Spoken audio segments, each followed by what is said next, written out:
Sup everyone, Pierre aka Pierre SPK71 here, and this will be a special episode of the Why I Like series called Why I'm Disappointed with, and in this case, The Evil Within. First thing, I'm not saying the game is bad, it's a good game. I'm currently playing, I'm on chapter 5 as I record the video, and I will finish it. What I'm going to banter about is why personally I didn't enjoy that game. There's quite a lot of stuff that keeps me back, hold me back from enjoying it. Um, those will be very personal, reasons about why I'm not liking it as much as I hoped. So I'm not saying it's the absolute truth, or that you guys shouldn't play it or enjoy it. It's just personal stuff. Okay, so let's start. To begin with, you guys have to understand that I was hugely excited about this game. You see, the very first Resident Evil is probably my favorite game ever, and it came out in 1996 for the PlayStation, for the first PlayStation, the PSX. In some ways I like it even more than Dark Souls, which is saying something, as you guys know how much I praise that game every day. So, now that you understand how excited I was regarding to this game, involving Shinji Mikami, the man that was behind my favorite game of all time, working on a new IP, an horror one too, so I was the happiest man in the world. Hype was skyrocketing, and you see, it could have easily turned into 1996 all over again, you know what I mean? But alright, first thing I don't like about The Evil Within is that the game is divided into chapters, you know?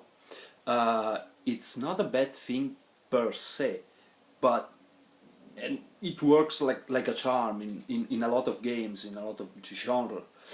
But in my opinion, dividing an horror game into chapters really destroys the immersion, you know? I can't get into the whole flow of the game if I know that at some point there's gonna be an end chapter screen with the ability to save and relax, that kind of stuff. It's a thing I hated with basically when Capcom pulled it the very first time on Devil May Cry, and I hated it even more in Resident Evil 4. In my opinion, a horror game should be all about not knowing what's gonna happen, when the next save room is gonna be. The whole point is not knowing what's gonna happen. It has to be like a seamless progression through the game. So yeah, that's the first thing I really don't like. Second thing, guys, you may notice I'm looking down below because I'm using a script this time, and it turned out to be 2 pages long, so trying to remember everything, it would be quite problematic. Yeah. Second thing I don't like, and which is also kind of related to the first, is the whole upgrade system. Don't get me wrong, it works perfect for certain games like RPGs.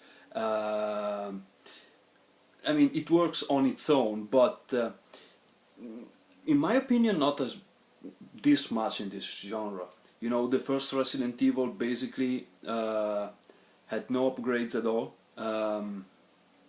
You started with those weapons at the beginning of the game, and you basically had to carry on with those. You know, yeah, you end up getting better weapons and stuff, but that was it. You know, you get a pistol, a shotgun, whatever it was, etc. Not like upgrading my handgun to plus something. Even in Resident Evil 2 there was a point where you could upgrade your handgun, but it was one time only, and that was it. That was the only thing actually. The blah blah blah blah blah. Then they went kinda crazy, starting with Resident Evil 4, and they let the player do basically whatever they wanted with the vendor and stuff like that, upgrading stuff, upgrading Leon himself. I don't really like it. Okay, this is important. The third thing overall, the third thing is the overall mood setting of the game. Alright, follow me while I try to explain this and take this whole discussion with a grain of salt. Resident Evil the first was a horror game, alright, but it was somehow grounded in reality, with viruses, mutations, everything, stuff like that basically. As absurd as it was, it could have happened, and The Last of Us worked kind in the same way. It's based off a real virus. Somehow The Evil Within, on the other hand, sets itself very different right from the get-go. There's a guy that seems like he's able to transport himself, teleport himself. There's alternate dimensions. There's people magically transforming right in front of you, and the game is now grounded in paranormal, in a paranormal world rather than in a plausible, although absurd world.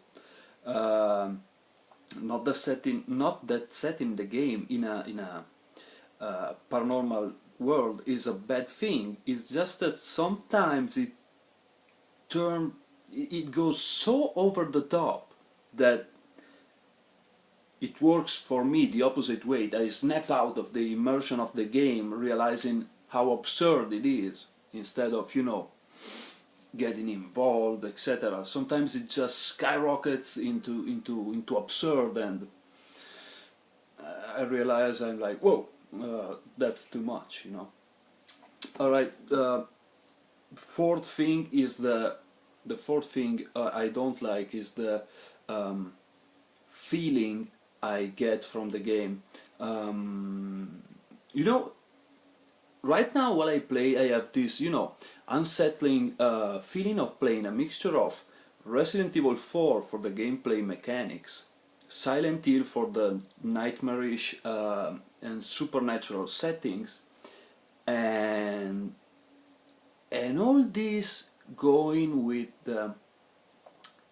a weird feeling of playing Shadows of the Damned.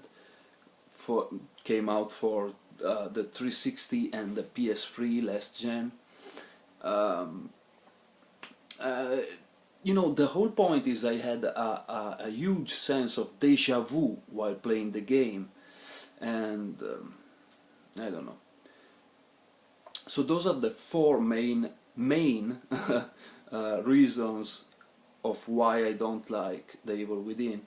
But there's two little ones too. That one is the somehow clunky mechanics in the game, and guys, seriously, I really hate the stealth section of this game.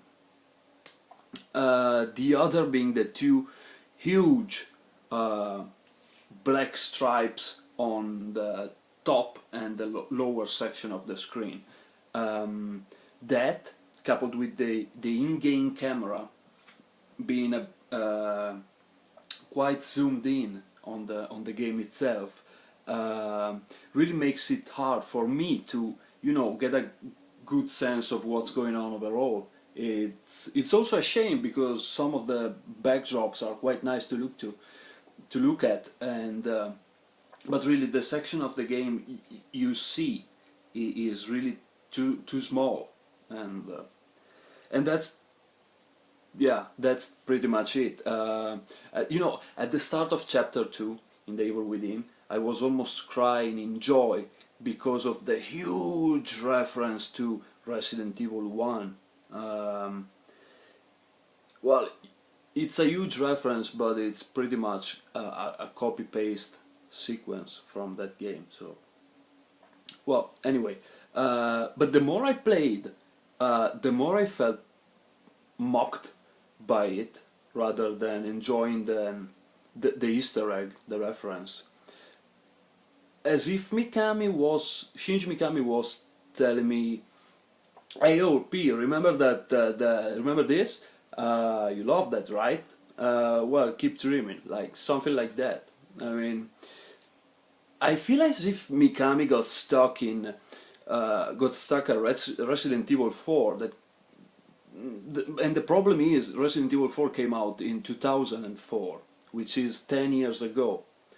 And he could just, you know, get away with recycling the same formula, just changing the setting, and feels, you know, kinda lazy. I'm sorry guys if I'm being too harsh on this game, but I really hope you understand my point of view and what am I trying to say, and because of that, why I'm so disappointed. But then again, don't take this as the absolute truth. It's just my reasons, my point of view. It's very personal.